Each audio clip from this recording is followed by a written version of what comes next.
주님의 말씀이 주시는 영적인 생명의 능력이 오늘을 살아가는 우리 모두를 든든히 붙들어 주시길 간절히 소망합니다. 오늘 본문 말씀은 출애굽기 39장 22절부터 31절까지입니다. 출애굽기 39장은 제사장이 입는 의복에 대해서 기록하고 있습니다. 어제는 우리가 에봇과 그 에봇의 가슴에 붙이는 흉패에 관한 말씀을 보았죠. 이제 오늘은 제사장 의복의 나머지 부분에 대해서 살펴보기를 원합니다. 먼저 22절부터 26절에는 에봇 받침 긴 옷에 대해 말씀합니다. 조끼 형식으로 된 에봇을 입기 전에 입는 긴 옷을 말하는데요. 이 옷이 전부 청색으로 짜서 만들어졌고, 특이한 것은 이 옷의 아랫단에 금으로 만든 방울과 석류를 일정한 간격으로 번갈아서 달게 하셨다라는 것입니다. 그래서 이 의복을 입은 대제사장이 성소에서 제사장의 직무를 감당할 때 대제사장의 걸음걸이에 옷끝의 방울이 석류와 부딪혀서 소리가 나게 하셨던 것이죠. 사실 이렇게 걸을 때마다 입고 있는 옷에서 소리가 난다는 것은 옷을 입은 사람에게는 무척이나 신경 쓰이는 일이었을 것입니다. 그럼에도 불구하고 제사장의 의복에 이처럼 방울을 달게 하셔서 소리가 나게 하신 이유를 우리는 두 가지로 생각해 볼 수 있습니다. 우선은 이 옷을 입고 있는 제사장 자신을 위해서입니다. 제사장은 아무나 들어갈 수 없는 곳, 하나님이 구별하여 거룩하게 하신 곳, 하나님의 임재가 있는 곳에 있는 사람이기에 이 방울 소리를 들을 때마다 자신이 하나님 앞에 있음을 자각하게 됐을 것입니다. 그래서 이 방울 소리가 귀에 거슬리는 소리가 아니라 오히려 하나님 앞에서 정신을 바짝 차리게 만드는 기능을 했을 것입니다. 또한 이 방울 소리는요, 성소 바깥에 있는 사람들을 위해 필요했습니다. 성소는 아무나 들어갈 수 없는 곳이었기에 이 방울 소리를 통해서 제사장이 직무를 잘 수행하고 있음을 알게 하신 것이죠. 혹여라도 이 방울 소리가 들리지 않는다면 거룩하신 하나님 앞에서 잘못 행했기 때문에 죽임을 당할 수도 있음을 알게 하신 것입니다. 레위기 10장을 보면 아론의 두 아들인 나답과 아비후가 하나님께서 명령하지 않은 다른 불을 가져와서 분향을 하다가 죽임을 당하게 된 것을 알 수 있습니다. 이처럼 제사장이 하나님 앞에 나아간다는 것은 참으로 영광스러운 일이기도 하지만 죽음을 각오해야 할 만큼 두렵고 떨리는 일이기도 했음을 우리는 기억해야 합니다. 하나님께 나아가는 일은 결코 가벼운 일이 아니었습니다. 그렇기에 제사장은 하나님께 제사를 드리기 위해 늘 자신을 점검하고 정결하게 하는데 결코 소홀할 수 없었습니다. 제사장 한 사람이 안일함과 나태함 때문에 자신뿐만 아니라 민족에게 영향을 미치게 될 수도 있었기 때문이죠. 이제 우리들은 예수님께서 이 땅에 오셔서 십자가에서 죽으심으로 말미암아 예수를 믿는 누구나 하나님께로 가까이 나갈 수 있게 되었습니다. 그러나 우리가 여기서 잊지 말아야 할 것이 있죠. 누구나 하나님께 나아갈 수 있다고 해서 하나님께서 거룩하시다는 사실이 바뀌지 않았다는 것입니다. 왜 제사장들이 평상시 입는 옷과는 다른 옷을 입어야 했습니까? 거룩하신 하나님께 나아가야 했기 때문입니다. 제사장의 의복을 통해서 스스로가 무엇을 해야 하는 사람들인가를 인식할 뿐더러 그 제사장의 직무를 행하기에 합당한 모습으로 서도록 늘 스스로를 점검해야 했던 것입니다. 오늘날 우리들은 어떻습니까? 하나님께 나아간다고 하는 우리의 예배에 대한 태도를 돌아봤으면 좋겠습니다. 정말 예배를 드리러 가면서 하나님 앞에 간다는 마음이 있으십니까? 그렇다면 거룩하신 하나님 앞에 우리가 정말 거룩한 모습으로 서도록 힘쓰고 애쓰며 살아왔는가를 돌아보시나요? 오늘날 예배에서 점점 사라져가는 것 중에 하나가 회개기도입니다. 우리가 그만큼 거룩하게 살고 있기 때문에 회개할 필요가 없어진 것일까요? 아니면 하나님께서 요구하시는 거룩의 정도가 줄어들어서일까요? 아닙니다. 하나님은 계속해서 믿음의 사람들에게 거룩을 요구하고 계십니다.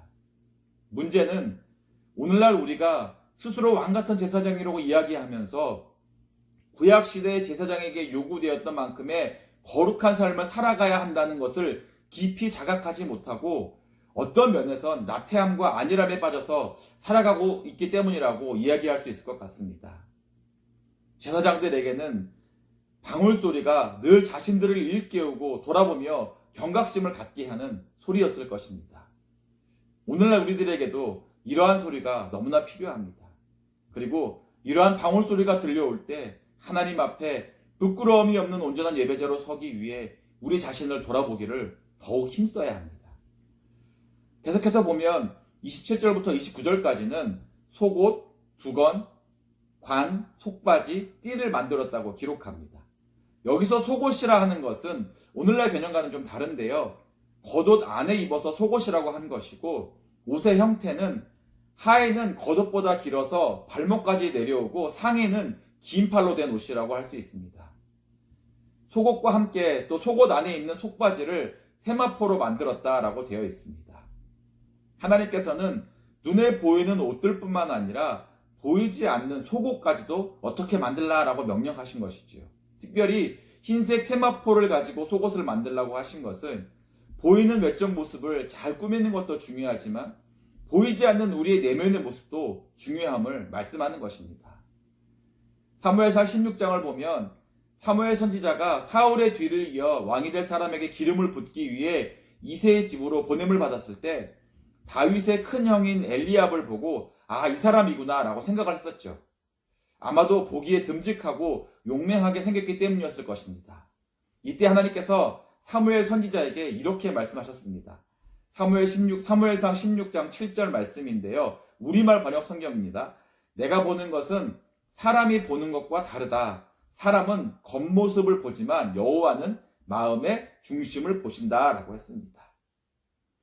보이는 겉옷도 잘 만들어야 하지만 보이지 않는 속옷도 하나님의 말씀을 따라 잘 만들어야만 했던 것처럼 하나님은 우리의 외적인 것들뿐만 아니라 우리의 동기나 마음의 자세도 중요함을 말씀하고 계신 것이죠.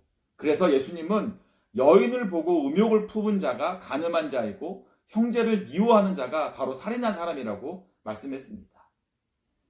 이제 30절과 31절을 보면 이 말씀에는 순금으로 패를 만들고 거기에 도장을 새기는 것처럼 여호와께 성결이라고 새기고 그 패를 관 전면에 달았다라고 했습니다. 성결이란 것은 거룩을 말하는 것입니다. 구별되었다라는 것이죠. 제사장이 하나님을 섬기도록 하나님께 구별된 존재임을 알려주는 것입니다. 이것이 바로 제사장의 정체성입니다. 난 하나님께 구별된 사람이라는 것이죠. 구별되었다는 것은 뭔가 특별한 존재가 되었다는 것이기에 좋은 일이기도 하지만 그것은 그에 따른 의무와 책임이 있다는 것을 알아야 합니다. 하나님께서는 내가 거룩하니 너희도 거룩하라고 명령하셨습니다. 이것은 하나님의 어떠하심을 닮아가는 존재가 되어야 함을 말씀하시는 것입니다. 제사장에게 있어서 여호와께 성결된 행동과 삶이 따라오지 않았다면 그가 맞이하게 될 징계가 무엇이었습니까? 죽음뿐이었죠. 그렇기에 여호와께 성결이라는 팻말은 하나님 앞에 그가 어떤 존재임을 알려줌과 동시에 어떻게 살아가야 하는 존재임을 알려주는 것입니다. 제사장이 쓰는 관에 붙여놓은 여호와께 성결이라는 이 팻말은 제사장이 스스로 보는 것보다 제사장을 바라보는 사람들이 훨씬 더 많이 보게 되는 것이었습니다. 그래서 그것을 바라보는 사람들에게 있어서 거룩한 삶을 살아가도록 촉구하는 메시지가 되었을 수도 있습니다. 하지만 여호와께 성결이라는 팻말보다도 이 팻말을 달고 다니는 제사장을 더 주목하여 보았을 것입니다. 과연 그가 그 팻말에 합당하게 살아가는 존재인가 말이죠. 우리들은 이 시대를 살아가는 제사장들입니다. 그렇다면 우리는 보이진 않지만 우리의 이마에 여호와께 성결이라는 팻말을 붙이고 살아가는 것과 같습니다. 우리가 하나님께 구별된 존재가 되어서 하나님을 아버지라고 부르며 언제든지 하나님께 나아갈 수 있게 된 것은 너무나 감사한 일입니다. 그러나 우리가 이 폐에 새겨진 여호와께 성결이라는 말씀과는 다르게 살아간다면 그것으로 인해 우리는 하나님의 영광을 가리우는 자가 되는 것이죠. 뿐만 아니라 그것으로 인해 우리는 누군가가 더 하나님께 다가가게 하는데 걸림돌이 될 수 있음을 알아야 합니다. 그러므로 우리는 더욱 주의해서 우리를 구별하신 하나님 앞에 합당한 삶을 살아가기를 힘써야 합니다. 우리의 마음에 여호와께 성결이라는 말씀을 새기고 오늘도 주님을 닮아가는 제사장적 삶을 살아내시는 우리 모두가 되시기를 주님의 이름으로 간절히 축원합니다.